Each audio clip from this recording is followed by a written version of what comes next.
Hi there, Tracker owners. Today in your 2004 Chevrolet Tracker, we're going to be taking a look at and showing you how to install Roadmaster's Diode 7-wire to 6-wire Flexo-Coil Wiring Kit.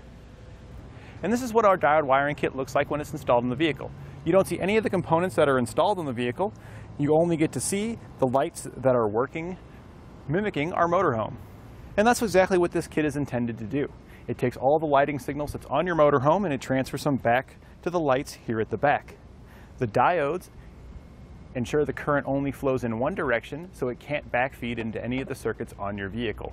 This keeps your vehicle safe, and it keeps you legal in all states because you have the appropriate turn signal and brake light signals that you need. It's important for other drivers to know your intentions when going down the road, because you don't want to turn your left turn signal on just to find out that the person behind you couldn't see it. You're merging over into the fast lane and they try to zip around you. Well, with this kit, they'll be able to see that you've turned your blinker on and they'll know exactly what you're planning on doing. Your diode wiring is one of 5 main components you'll need to flat tow your tracker behind your motorhome. In addition to your diode wiring, you'll need your tow bar, which is the connection point between your motorhome and your vehicle. You'll need your base plate, which is the connection point for your tow bar on the vehicle. You'll also need your supplemental braking system, which will apply the brakes in your vehicle when you hit the brakes in your motorhome, helping it come to an easier stop. And lastly, you'll need your safety cables, which are a supplemental connection in addition to your tow bar, so in the event of a catastrophic disconnect, you'll still have a connection point to help you come to a safe stop. The diode wiring is a fairly easy installation. You'll just need to gain access to the back of your taillights.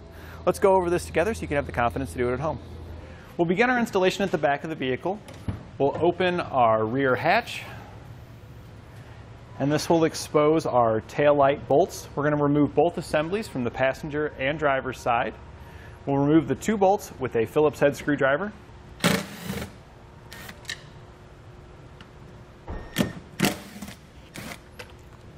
Once you've removed both bolts, you'll want to pull the assembly rearward to release it.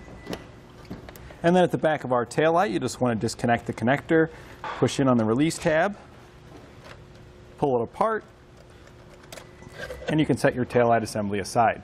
You'll repeat this same process on the other side. Next, we're going to cut our wiring and then crimp on the blue connectors that come attached to your diodes. The wiring we're going to cut is for our brake and taillights. The taillight wire is going to be the red wire with the yellow stripe, and your brake light wire is going to be the green wire with the white stripe. After you've cut that wire, you strip each end and crimp on blue connectors to each one. We'll now need to get our wiring up to our taillight assembly. You can easily do this by reaching down below, pulling it up from behind the bumper. Once you've got that pulled up, there's a sticker that's here that exposes a hole. You can simply push the wire in through that hole, reach through, grab the wiring, and we've now got it inside with our connector. We'll now want to take our wiring and we need to strip each wire back. Before you can strip them back, you have to separate them, so we're cutting between each wire color. Then pull each one back. Our green wire here is going to be routed over to the passenger side, so you're going to want to pull back quite a bit of that, so that way you can tuck that back down through the hole and bring it across to the other side. Our remaining 3 wires here we want to strip back because we're going to be crimping spade terminals on these as well.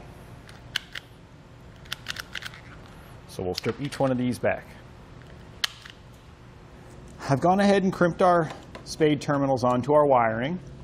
The yellow wire is going to get the blue spade terminal, and we're going to take the brown wire and the white wire, twist those together, and put the yellow spade terminal on it. We're going to use part of our white wire from our harness as a jumper lead to go over to the passenger side to trigger the taillight on that side. We'll now take our 2 diodes. There is an adhesive backing inside, so you can stick them back here, but there's not a lot of room, so typically I just stick the 2 diodes together, and that just helps keep them from rattling around and bouncing into each other. Once you've done that, the big thing to remember is out goes towards the bulb and in is signals. So out is always going to go to the connector side here, which goes to the bulb. So we'll plug one wire into one out. We're going to plug the other wire of our connector into the other out. Doesn't matter which diode you use, but it does matter when we get to the other side here. our red and yellow wire, we need to make sure on the other side that the red and yellow wire plugs in to the other side of that. Since our red and yellow wire is our tail light bulb, we're going to be using the white and brown wire here, and that's going to slide onto the other side of that diode. And now we simply connect our other diode by making sure we've matched the two colors together. So this is the green and white. And lastly, we have our yellow wire, which is our turn signal for the driver's side. And that will plug in to the other side of that. We'll now hop over to the other side, and we're going to do the same thing. What's nice about the other side is that the wire coloring and positions are going to be exactly the same. So you're essentially going to repeat this same process with a small difference, as we're going to be using the white wire and the green wire instead. Let's hop over there now. So here you can see we've done the same thing on this side with our green and white wire here. We've made sure to plug the green wire into that because that's our passenger turn signal. And our red and yellow wire, which is our tail lamps, we use the white wire that we had twisted with our brown wire and ran that over here and connected it here. We'll hop down below and I'll show you how I routed the wire across, and then we're going to route the wire up to the front of the vehicle. Here you can see where we routed our wiring across our bumper over towards the passenger side. Now this is where you'll need to see here our white wire that we ran over is running up there, and you can see towards the front where we routed the rest of our wiring towards the front, you won't see that white wire. Well, that's because we cut the white wire a little further down to make sure we had enough white wire length to make it up to that taillight assembly. So let's follow this forward and you'll see about how much we cut off. We went up over our axle there. We're actually just following the brake lines and going right into the factory hold downs to hold our wiring in place. And when we get here, just behind our evap canister, you can see where I cut the white wire. Now you don't really need this much length to get up to the taillight assembly, but having a little extra length is nice because when you're pulling it up, if you let go of the wire, having excess hanging down will help ensure that the wire doesn't fall back down. Because the rest of this white wire that's going towards the front, it just needs to get hooked to ground, and it can be hooked to ground at any point. We're actually going to be hooking ours to ground in the engine compartment. So we're going to continue routing this up to the engine compartment, following our brake lines the entire way, because this is going to ensure we're not going to hit any excessively hot objects, such as your exhaust, and any moving components, such as your steering and suspension. And from there, we were able to push it up. And there's enough room on this vehicle to where you can really just get your hand up in there, push the wiring up. If you need to, you can kind of reach around with the other hand, get it up in there. And then once you get it kind of stuffed up there, you can go around on top of the engine bay, grab that wiring, and pull it up. Once we got it up into our engine compartment, we routed it forward and down back behind the front fascia. There's plenty of room to get your hand in there to route the wiring down. And once you get it down, we'll need to connect it to our connector here. Now I don't have it fully mounted yet, as there may be additional wiring you want to run to this when doing your flat toe setup. Some additional components you may want to consider is a charge line kit, which will charge the vehicle when you're driving down the road while it's connected to the motorhome. That's something we're going to be adding later. But you can go ahead and make your connections here now and just leave it hanging down. We'll make our connections first by taking the rubber boot that's on the back, and you want to slide that over your wiring first. Our boot kind of fell back there. You want to make sure you've got this on first so you can slide it back down over your wiring here. Next, you want to put your wiring through your bracket.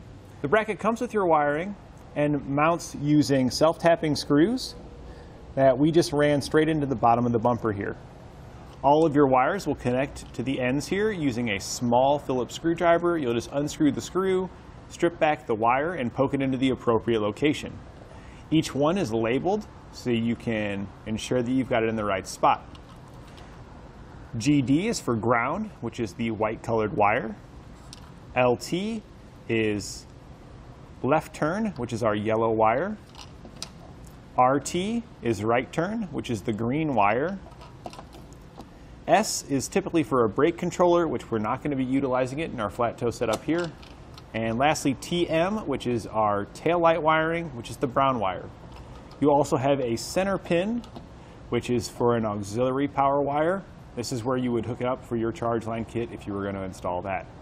For our ground wire, we attached it here, just under the air filter box, to the existing bolt for our line bracket here. Use the ring terminal that comes in the kit. You'll cut the white wire to length, strip it, crimp on the ring terminal, remove the bolt with a 12mm socket, slide the ring terminal on, and then reinstall it. We cut our white wire just behind the air box here. So we're using the section of white wire from where we cut it here, attach the ring terminal to that end, put it down there, and the rest of the white wire goes up to our connector here. There is going to be a section of white wire that goes from here back to the point in the back that I showed you previously. That's not going to be attached to anything, and that's okay just to have the wiring attached here. It's not hooked to anything on either end. It's not going to hurt anything, and if you ever do need a little bit of spare white wire, you know where you can get it. Now that we've made all of our wiring connections, we can go back to the back and reinstall our taillight assemblies, and then plug it into our RV and make sure that everything's working properly. After you plug into your RV, you'll want to run all of the signals on your RV and make sure that they're transferring to the taillights at the back of the vehicle. You want to make sure that you have your left turn signal, right turn signal, tail lamps, and brake lamps. And with everything working properly, you can button up any loose wiring with the included zip ties, and you're ready to continue on with your flat tow installation. And that completes our installation of Roadmaster's Diode 7-wire to 6-wire Flexo-Coil Wiring Kit on your 2004 Chevrolet Tracker.